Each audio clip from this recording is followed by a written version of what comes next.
Welcome to Babblecom 5. Well, it's been a minute since I last did a Babylon 5 book review, but I've got two for you, because I am gradually starting to read these whilst I'm on the train going into work. We have Book 2, Accusations, which doesn't feature Jakar at all, so I have no idea why he's on the front cover.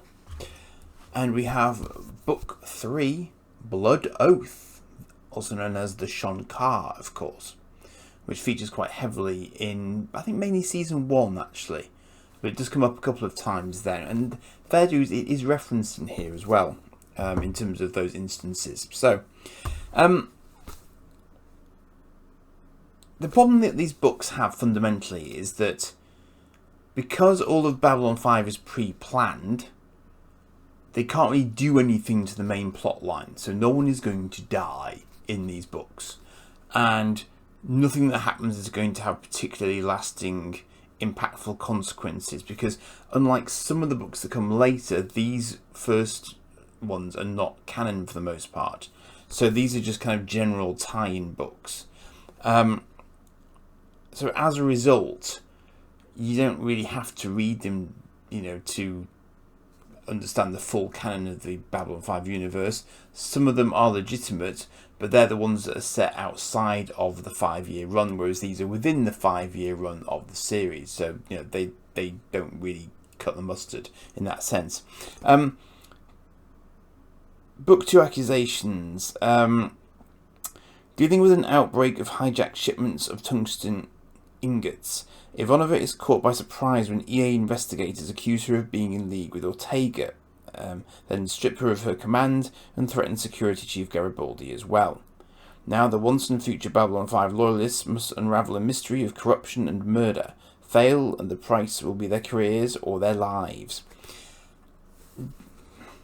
It's it's interesting in the sense that this involves a bit of space combat, and it makes out that hyperspace travel is instantaneous, because they didn't show hyperspace travel in, I think, at least the first season, possibly, I think maybe in the second they did, but in the first season you just sort of saw them go into the jump gate and come out the jump gate, not anything in between.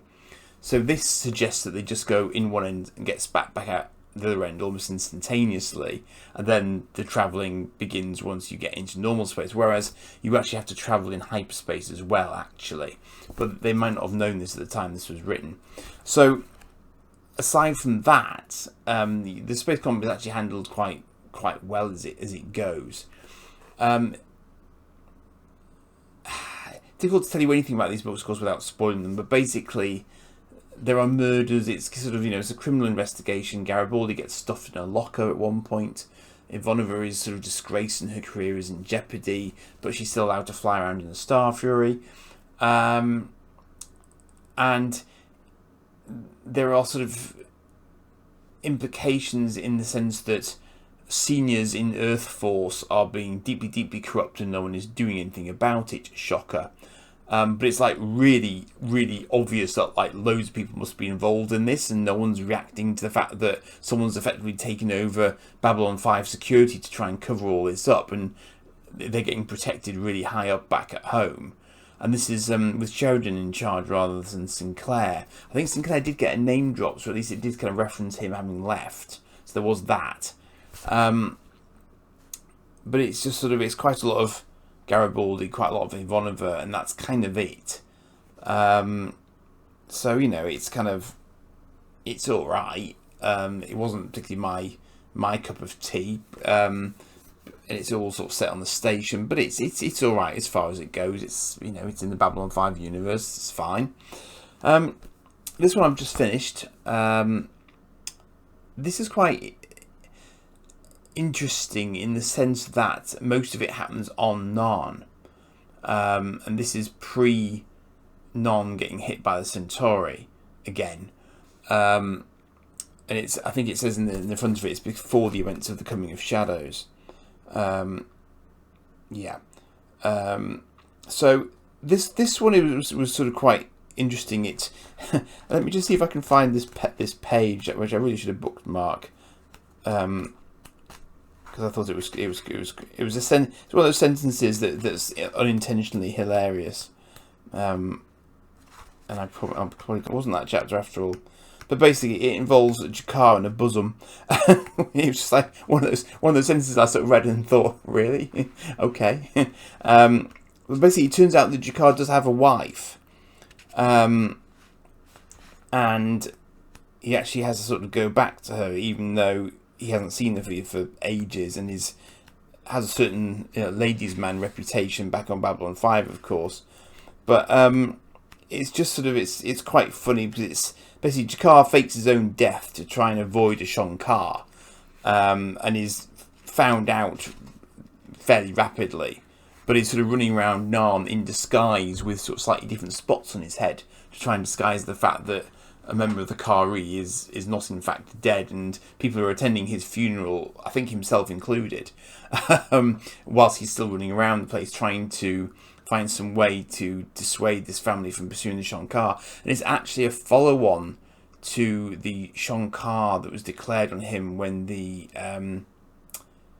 what they call the Fentimacur. I think the Assassin's Guild basically was after him, and they managed to, Natoff and him managed to deal with it. But in this one, they're still around because they're trying to now finish a new Shankar that's been declared on him.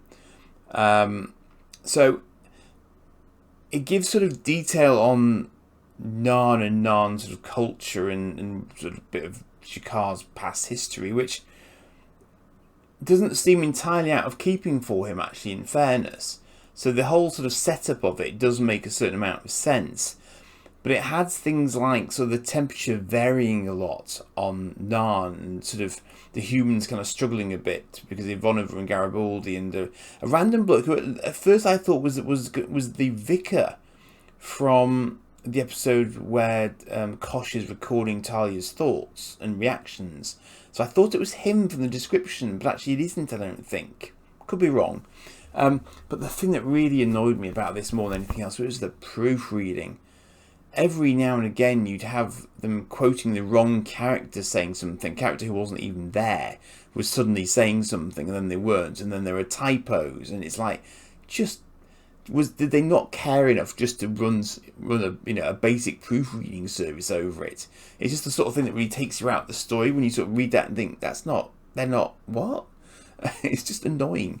But I can at least say I've now about a third of the way through the sort of the basic Channel 4 tie-ins. But interestingly, it does occur to me that because these are Channel 4 books, the fact that I'm reading them with a sort of quite an English mindset, a British mindset, makes perfect sense, because it's probably British writers writing them. So in fairness, they're not actually doing that badly. They seem to have a reasonable grasp of the universe and how it works. And PPGs are getting referenced. Sometimes their effects are a little bit sort of overblown. Sort of PPGs kind of disintegrating your body with a single blast. It's like, that's not a thing. That's not a thing, people. Come on. So there are some sort of slight oddities to it. But I quite enjoyed it as a bit of a sort of a romp, and it's a non-canon insight into Narn society, so I don't know if it's supposed to be accurate or not, but presumably they had to have some notes that they were working from. I don't know, because we do see Narn in a very sort of limited way, and we do see underground caverns, and actually there are underground parts in the book, so I have to give it some kudos for that. So yeah, it's kind of interesting for that, and I'll be interested to see if any of the others have similar settings, or if they stick to Babylon 5. I mean, the first book, sort of going back to Earth and stuff like that, obviously that grated a bit, because why would you do that, and how could you possibly parachute into Earth without getting pinged by something? It was all a bit odd. But these two weren't sort of too bad, and they were sort of reminiscent of kind of early season 1 type stories. But again, even that made me smile, because you had sort of Garibaldi and Ivanova and Jakar off the station for maybe a week, probably, given travel time. And obviously in the series, you probably couldn't afford that much time for them to go off and have a separate adventure, because you wouldn't be able to work it in, because obviously, you know, the number of episodes each season, you're probably talking about each episode is maybe covering a period of 2 weeks. I suppose in theory you might be able to reason that out, but it's just a little bit odd. It's a little bit odd. But yeah, so it you know, they are what they are. They do kind of work after a fashion. And Natoth is in Blood Oath quite a lot as well. So that was quite interesting.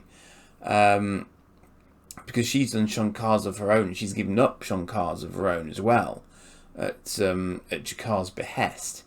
So the Deathwalker incident, for example, is referenced in the book. So I did appreciate the fact that they did actually try and tie it into episodes that were established. So in terms of sort of backstory, it works all right. The problem is it just can't affect much going forwards, because otherwise, obviously, the whole thing would kind of fall apart as a matter of logic, because the series is kind of a fixed point in time. You know, you can't influence the overall arc through one of these stories, so you know that's not going to happen.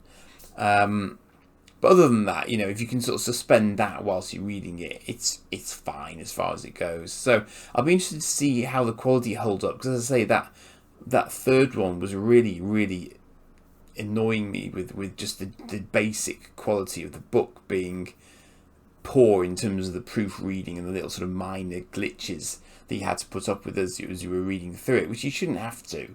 Somebody should have been catching that stuff, and they just weren't. So that's a bit of a shame. But, you know, it'll be interesting to see if that goes up and improves or gets worse through the next book, which is this one, which is Clark's Law. I'm sure I saw someone make a negative comment about this somewhere, so I'll be interested to see if that holds true.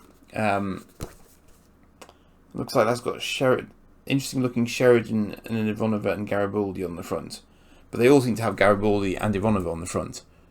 Yes. Almost all of them have Garibaldi and Ivanova on the front, it would appear. Some with reasons, some not so much. So, okay. Quite thick on this one as well, actually. This is probably the longest. It's nearly 300 pages, actually, this one. So that's quite a chunky one. That could take me a little while to work through. But I'll come back to you when I've worked through that one. Cheers for now.